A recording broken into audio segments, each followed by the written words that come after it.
2024-cü ilin aprel ayında ölkə prezidentinin Gəncəyə növbəti səfəri zamanı açılışını etdiyi Gəncə İdman Sarayı Nizami yurdunda keçiriləcək 3-cü MDB oyunları üçün tam hazırlıq səviyyəsinə gətirilir.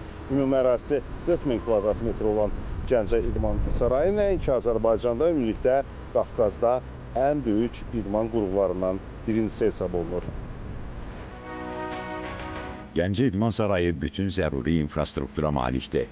Müxtəlif oyunların keçirilməsi üçün zallar və meydançalar var. İdman Sarayında spa mərkəzi, 3 konferans zalı, böyük restoran, coffee break bölmələri və marketlər fəaliyyət göstərəcək. Buranın əhəmiyyətini artıran cəhətlərdən biri də müasir mehmanxanasının olmasıdır.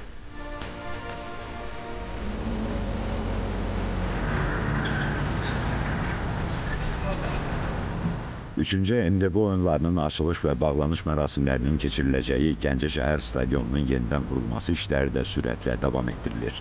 Arenanın ərazisi genişləndirilərək 10 hektara çatdırılır.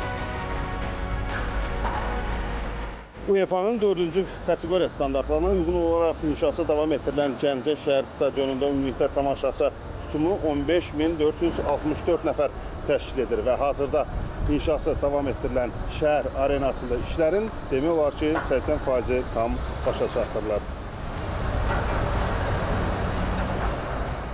Gəncə 3-cü MDB oyunları zamanı idmançılardan başqa xarici turistləri də qarşılamaq üçün hazırdır. Şəhərdə 20-si otel, 12-si hostel olmaqla 38 belə məkan mövcuddur. Gəncə şəhərində və eyni zamanda ətraf şəhər və rayonlarda yerləşən otellərdə monitorinqlər aparılır.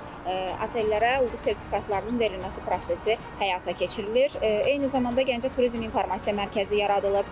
Şəhərin turizm xəritəsi formalaşdırılıb. Eyni zamanda bələdçilər şəbəkəsi formalaşdırılıb ki, bu bələdçilər də şəhərimizə gələn turistlərə xidmət göstərəcəklər. Mötəbər tədbirə şəhər sakinləri və idmançılar da hazırlaşırlar.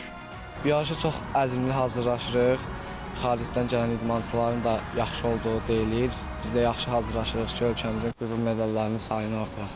Gəncədə keçirilməsi bizim üçün böyük bir dəstəkdir. Bizim öz yerlilərimiz, öz millətimizin bizə dəstək olmağı, öz yerimizdə olmağı bizim üçün böyük bir motivasiyadır. Bütün Gəncə əhalisi olaraq və bütün biz idmançılar olaraq istəyirik ki, inşallah bu yarışda yaxşı nəticələr verək. Gəncənin, Azərbaycanın adını daha yüksəklərə qaldırmaq istəyirik. Xaricdən çoxlu ölkələrdən yaxşı idmançılar gələcək. Hamımız səbirsizliklə gözləyirik ki, inşallah gəlsin, idmançılara baxaq, inşallah yaxşı nəticələr verək. Bu çox yaxşı haldır, çünki həm Azərbaycanın dövləti yaxından tanınır xaricdə, həm də Gəncə şəhərində bununla əlaqədar çox yaxşı abadlıq işləri gedir. Bu da çox yaxşı haldır.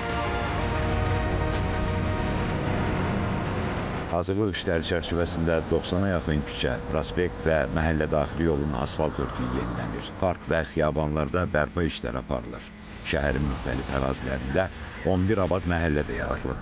İctimai nəqliyyatın və taksi xidmətinin yenilənməsi istiqamətində də layihələr icra edilir. Xaliq Qurbanlı, Fuad Quliyev, Elnur Orucov, Həftə.